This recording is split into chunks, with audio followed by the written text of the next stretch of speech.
Hello and welcome to Wellness Wednesday. I'm James Currie with the Communication Department. I'm talking to Stephen Schottgen. He is my favorite guest so far. I guess we've had.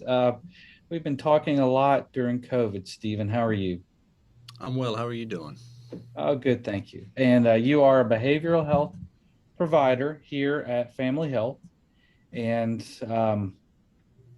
yeah, we've been talking a lot because there's a lot of issues that are going on right now that are still carrying on to 2021, correct? Absolutely.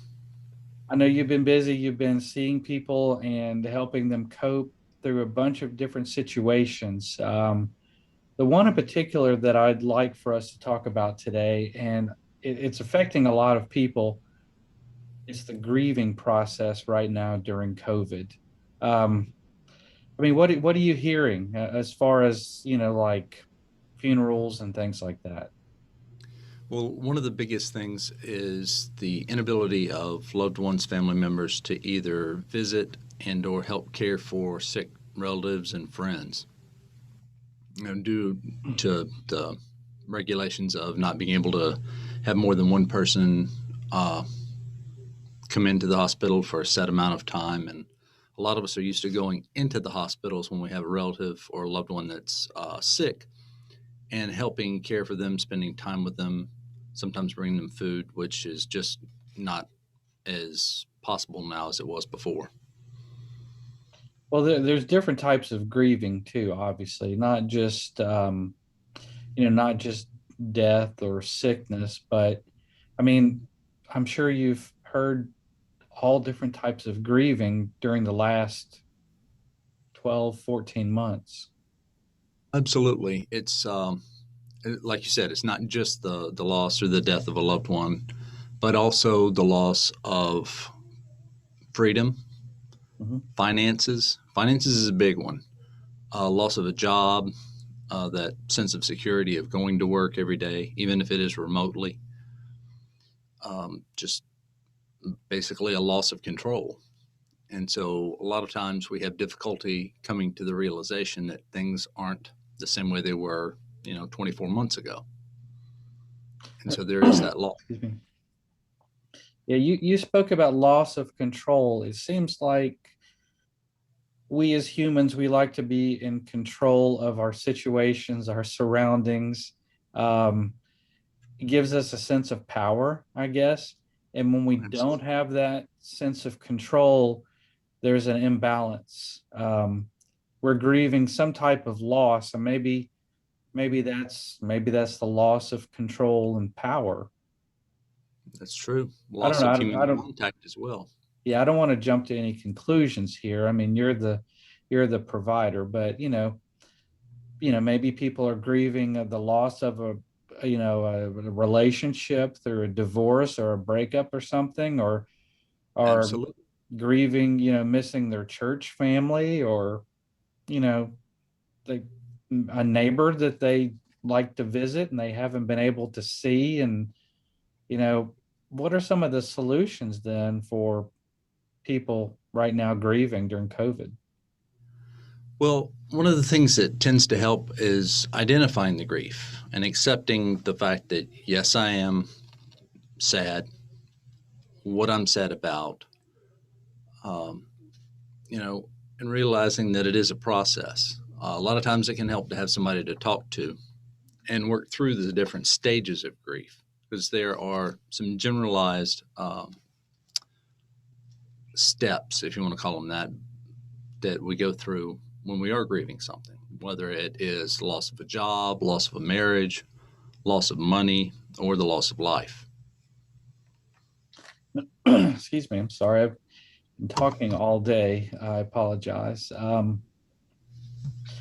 Yeah, I did a little bit of reading, on the subject ahead of time before we spoke. I mean, it seems like we just touched on there, when that part of someone's personality or their life is in an imbalance, it causes them to think emotionally instead of rationally, maybe.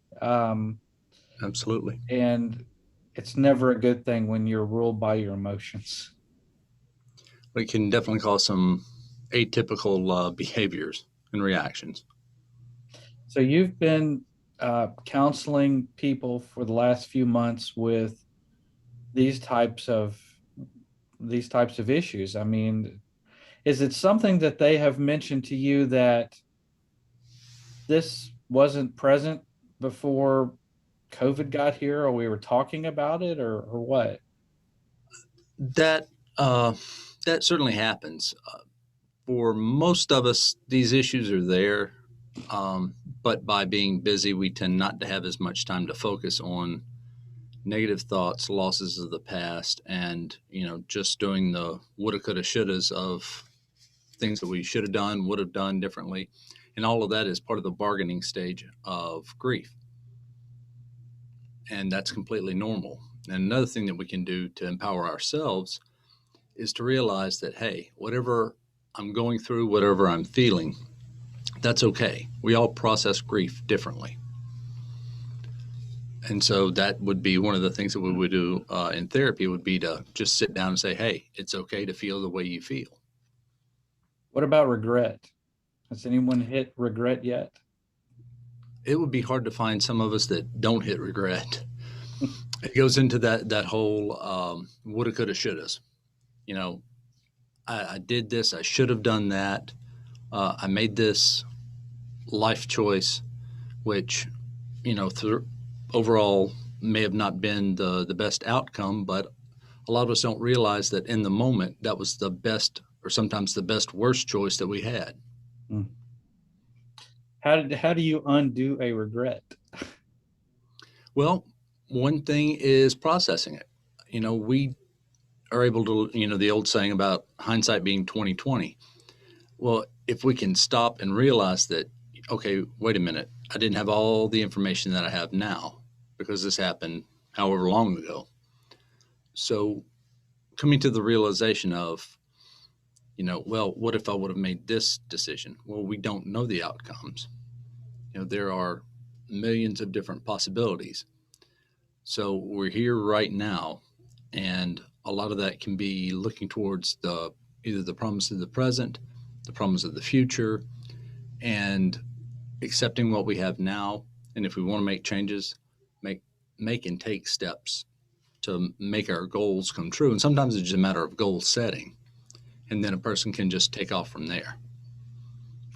I've heard you speak several times, not here during Wellness Wednesday, but other times that we've spoken. So just go along with me for a second.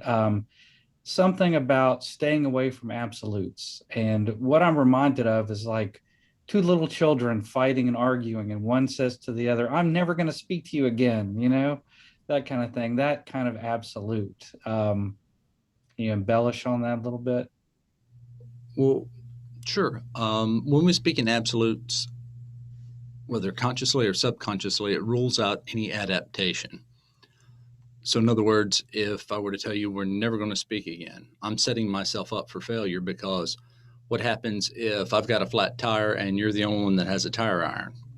Yeah, So, and I don't have right, AAA or anything like that. right. So there's the cognitive dissonance of I don't want to talk to you, but I need to talk to you, and it can cause all sorts of um, internal dialogue and struggles. Yeah, I mean that kind of goes along with the regret, part of it there too. If you said something in haste or you said something in the moment, I mean, you're not thinking clearly when you're going through the grieving process. So you're ruled by your emotions. You say things you don't mean. You say absolutes that absolutely have no weight. And then you have to live with the regret of, gosh, did I really say that? How do I get out of that, or how do I take my foot out of my mouth, kind of thing. But um, so, what are the most common, things that people are, kind of voicing their concerns about right now? I mean, we already discovered there's different types of grief right now during COVID, but kind of what are the most common things that people or issues they're plagued with right now? Loss of life, loved ones, friends, loss of money, And then it's also going to be the loss of the sense of control. You Mm. know, on Tuesdays, I would meet with somebody, we'd go have a lunch. We can't do that anymore because of social distancing or this person is sick. It's just a little bit of all of those, which usually play a big part in our life anyway, whether we pay attention to it or not. I get it. I mean, you told me the same things three times. I I get I get it. Yeah, it's all the same things. We're all experiencing some type of grief right now during this. I guess that's the overarching theme is we're all grieving about something. It's one of those things, a subset of that, a subcategory, um, a rabbit hole of following your emotions instead of, you know, give me some more solutions like, hey, James, take a walk, read a book, something like that. Absolutely. Just because we can't get or shouldn't get closer than 6 feet away doesn't mean we can't go to the park. We can't go out and walk like we used to. And again, it comes with this overthinking. If we have free time, we sit there and start thinking and say, well, I don't want to go outside because I'm afraid I'll get sick.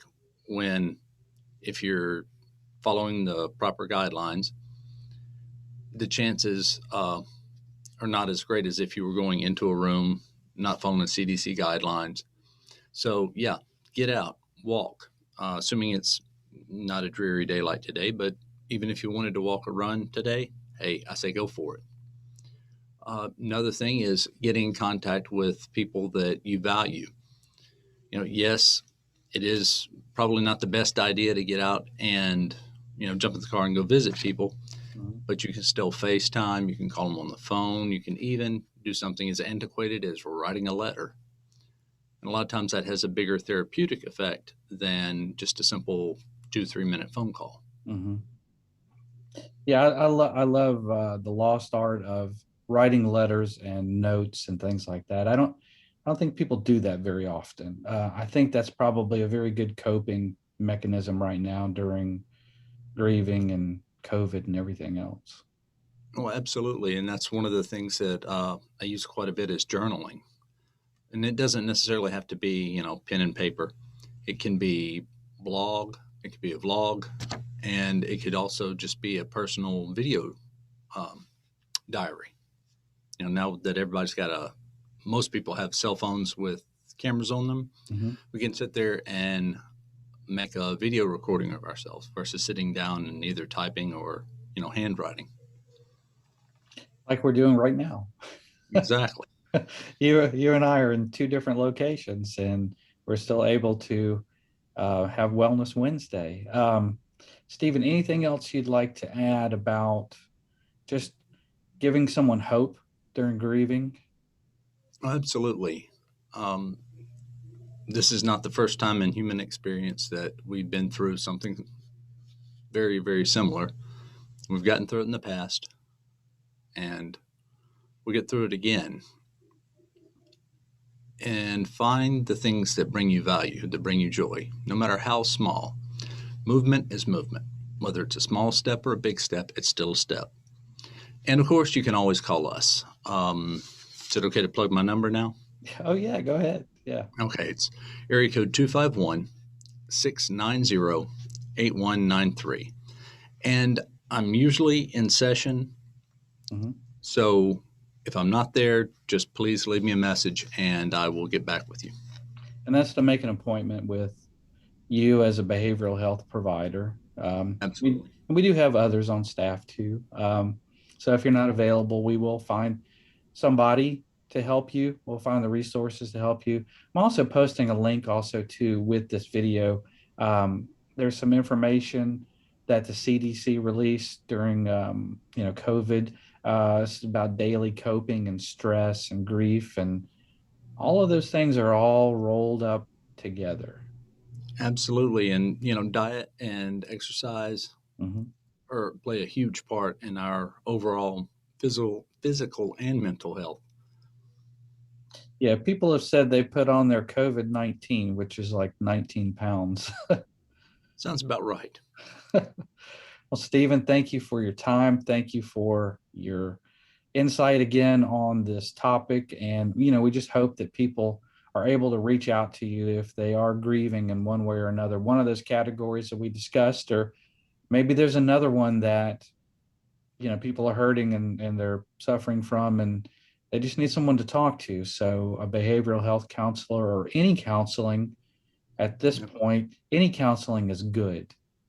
Oh, yes. If you don't get help from us, please find some somewhere. All right. Well, thanks again for being on Wellness Wednesday. My pleasure.